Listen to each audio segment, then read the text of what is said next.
All right, Shalom. It's your brother Samak within the lesson.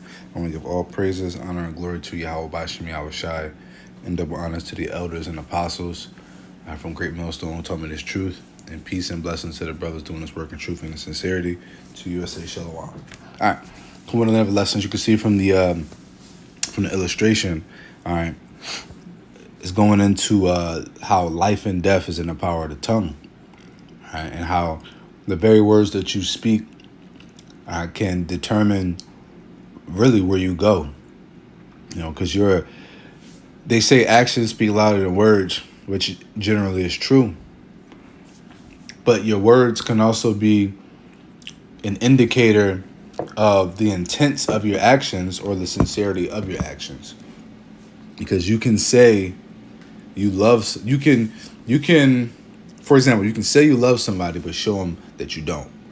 And then you can do things for people, right, that, some would deem that you love them because you're giving them money, you're you're giving them rides, and you be lending them stuff, whatever. But at the same time, every time you talk to them, you're disrespecting them. You tell them that they're a piece of shit, or you basically treat them talking to them like they ain't shit. So it's kind of like, your actions are meaningless because of the words the way you speak. You don't even speak to me as if I matter, right? And when you're in the truth, you're supposed to speak into brothers, all right, with very, in a very soft manner. And when I say soft, I mean delicate. I should say not soft, but delicate, meaning you should walk on eggshells. You should be mindful of the things you say to brothers.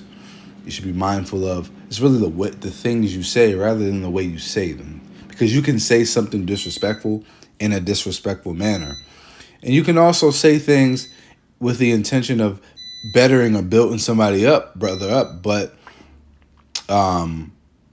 in a very disrespectful manner, right? So let's get it. This is Proverbs 18 and 21. It says, "Death and life are in the power of the tongue, and they that love it shall eat the fruit thereof." So, very words you say are going to hold life and death. Scriptures say that agree with thy adversary when you are in way with them. That's one example. When you are in face to face with an enemy, or let's just say a cop, for example, they have power over you, right? And why do they have power over you? Not in a spiritual sense or a mental sense, but they have a badge, they have a gun, they have handcuffs, and they're on duty. So therefore, police officers in this society have authority over civilians. Unfortunately, that's the way it is. And when they pull you over, you just keep it cool, keep it simple, be respectful. And 9 times out of 10, that cop will be respectful to you. And you will probably walk away with, very minimal stripes, or if not any at all, right? No tickets or anything. Or you may get a ticket, it's a light ticket, and you get to go home about your day. You pay the ticket and you can move on with your life. Rather than debating, talking shit, getting disrespectful. Fuck you talking about? No, I wasn't speaking. And the next thing you know, other cops are showing up. You're getting handcuffed. Even worse, you get blasted, man. You get shot and end up in the hospital or killed, or you get slammed to the ground and, knee on your neck. And we've seen it happen way too many times. All right. So control what you say, control what you, and you'll be able to control those around you, right? In a righteous way. You can be in a situation where somebody is getting rowdy with you, pussy, what you, and next thing you know, yo, brother, calm your spirit. It's all good. I didn't mean no disrespect. I apologize. I didn't mean that. And then those very words can de-escalate a situation and get you out of trouble. All right. So, very important. Let's jump over to Proverbs 29 and 11. "A fool uttereth all his mind, but a wise man keepeth it in till afterwards." Right? It says, and that's true, because foolish people just say anything. They don't think before they speak, right? But people who are intellectual and are wise, usually they hold their tongue, right? They know when to speak, when not to speak. Right? They know the power that words have. They know how words can turn people from 0 to 100. They know that words can take people from 100 to 0. It's all about how you use them, right? Words are powerful. And this word, right, is that, right? It's sharper than a two-edged sword. So we use the scriptures as a way of condemning our or righteously judging our people and telling them about their faults, but we do it in a way that's not disrespectful. We're gonna let the Spirit cut them, but at least us with our words, we're not going to get out of pocket and disrespectful to the point where now you potentially put yourself at harm's way just because of the way you speak to somebody out on the street. We've been there, done that, but we grew, we learned, right?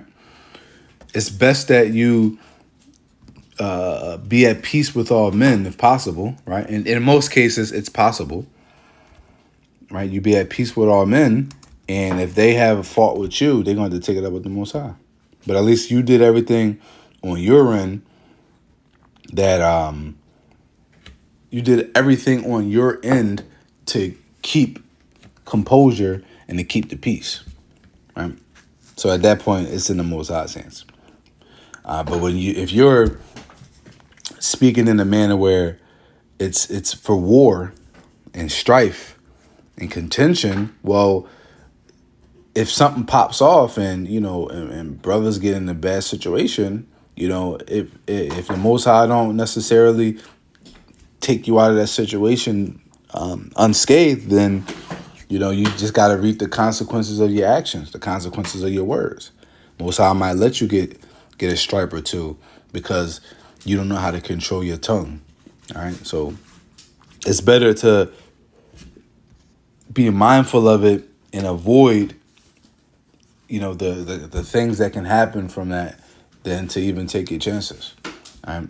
And when dealing with brothers, again, going back to that, right, you have to walk on eggshells. You have to be delicate, right, among your brethren. Why? Because Yahweh Shai said that was the second commandment, the second greatest commandment, right? Second to loving Yahweh and serving him with all your heart and mind, right, and spirit, right? But it says it's second to it, but it says it's likened to it. So it's a very close second, very close, maybe by a fifth of a second or whatever, right? A second.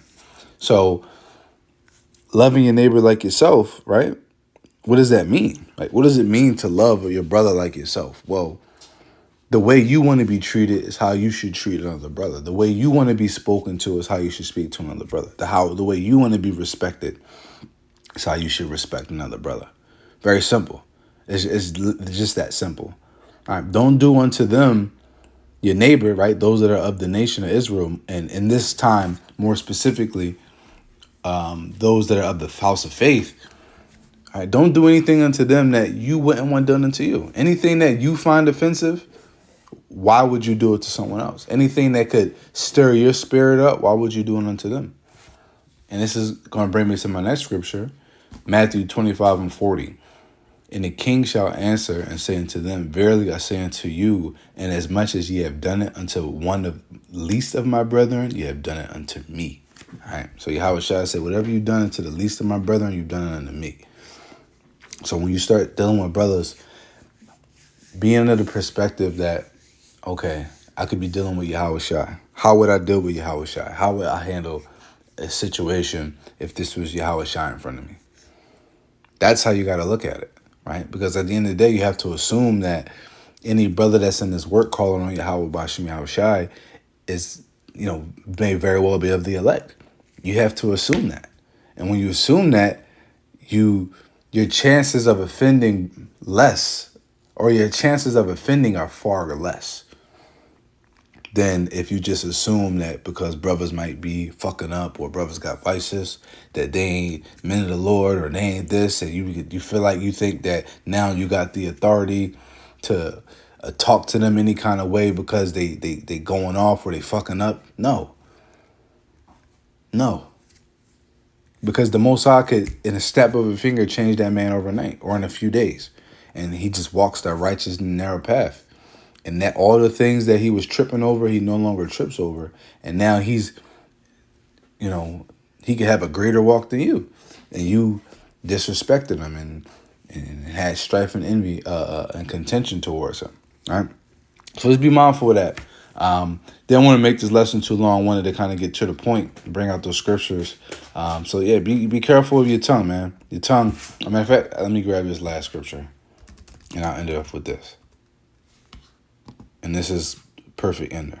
Matthew 12:36, and we all know the scripture.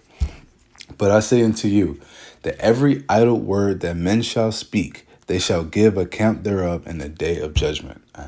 So everything that you say, let's get 37. For by thy words thou shalt be justified, and by thy words thou shalt be condemned.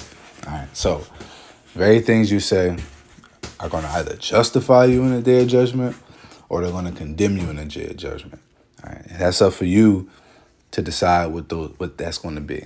So you want to be a holy conversation and speak good things, all right, and be justified of those good words, or do you want to be condemned because you were speaking strife, slander, mockery, disrespect? All right.